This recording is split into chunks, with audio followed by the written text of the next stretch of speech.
Oh, what can I say, everybody?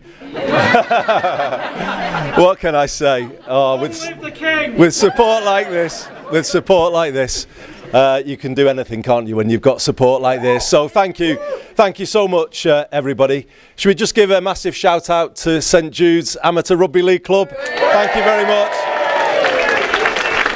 A great base for us today. I feel like the most powerful man in the country with 3 general secretaries in the room. But more than that, the union movement with me today, the Labour movement. We're all here, aren't we? We're all here, and we're all ready. And we're ready now to take this fight forward. You've brought just bundles of energy to this campaign, and we've all felt it, and we're so grateful to it. And it's enabled me to run a positive campaign, and that's what I've been doing, focusing on what I want to do, hopefully as the next MP for Makerfield, to put this constituency and places like it across the country at the top of the list, where they should be.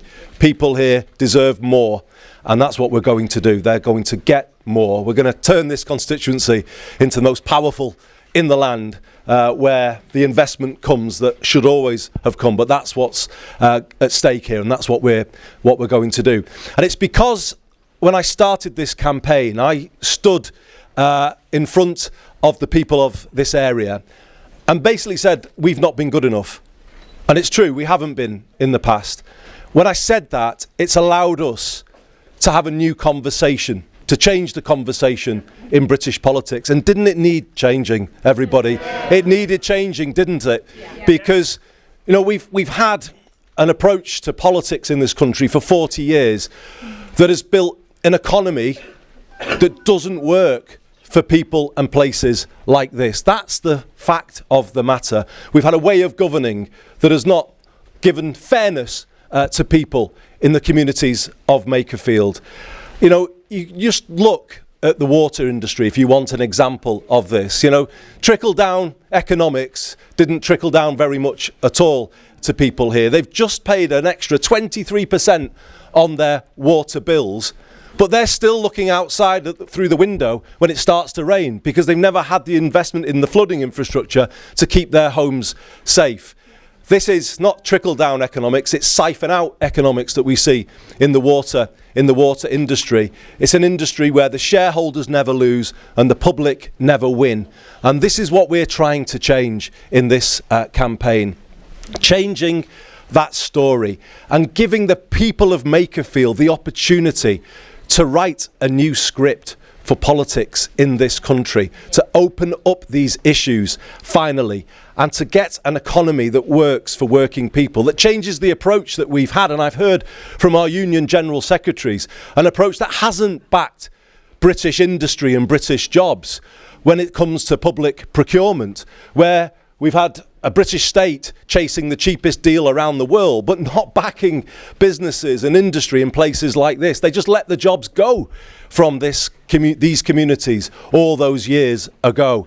And people here are still paying the price of that. That's the approach that we've had in this country for too long. And that is what is going to change. And that is what people on Thursday have the ability to vote for. Vote for that change. Vote for an economy that works for everybody here. Vote to take back control of your water bills, your energy bills, your rail fares, so that people can afford life again and have a good life wherever they're from and whatever they do. Vote to build a new generation of council housing. The 10,000 people on the waiting list in this borough.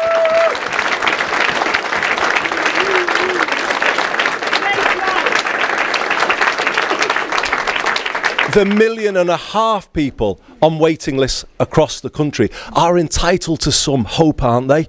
They're entitled to feel that a good, secure home is possible, and it's not something that's beyond what they are able to dream of having. This is the kind of change that we're talking about voting for an education system that doesn't write off the life chances of half of young people, but actually is an education system that offers everybody a path that balances academic and technical and says they are equals, one is not better than the other, and then gives those young people paths to new industry. And this is where we do say we want a change in the way Britain is run. We want to reindustrialise, and we want to bring back good jobs to communities like this.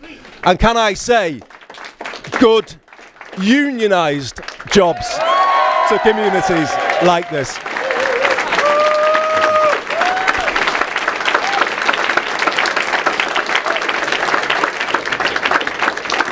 And think about that, if we have then an education system that's putting people on a path to those good jobs, backed by a good home. These are the things that haven't been there for people. And it is about a change to the way this country is run, and a change to British procurement, so that every single pound the British state spends has social value weighting attached to it. So we don't have any more a siphon out economy where some people do well at the expense of everyone else. What we have is good growth, an economy that recycles benefits back into our communities so that everybody can feel the change. And as part of that, here's a new commitment that I'm going to make today based on what we've done in Greater Manchester, working with the leader of Manchester City Council, Bev Craig, the new leader of Wigan Council, Councillor Nazir Rahman. We do something that we've pioneered, but let's see if we can take it national. And that is using a new approach to procurement with that social value weighting. We work to guarantee for every 16 to 18-year-old in this country a high-quality 45-day work placement as they are growing up, as something they can bank on, as well as a massive expansion of apprenticeships. This is what we say to those young people. This constituency can vote on Thursday to give people that hope back. Vote for hope. Vote for hope.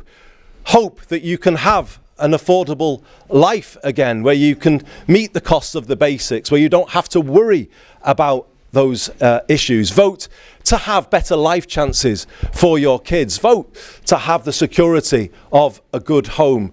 Vote for a change in the way this country is run, so that places like this and people here are not forgotten any longer, but actually are the priority for investment going forward. These are the things that people here can vote for on Thursday. This is the change that is at stake in this election.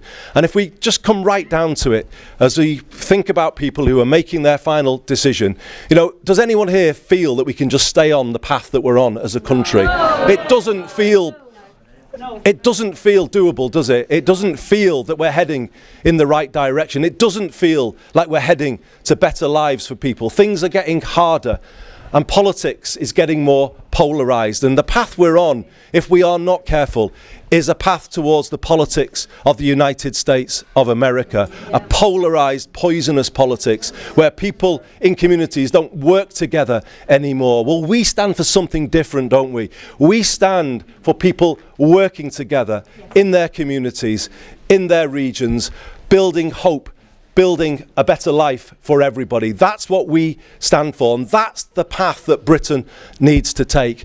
And I would ask people as they get ready to go to the polls on Thursday, let's vote to get this country back on track. Let's vote to bring people back together. Let's vote to get people working again. Let's vote to change Labour and put it back in touch with the British people. Let's vote to change politics and make it work for ordinary people. Vote hope on Thursday. Thank you, everybody.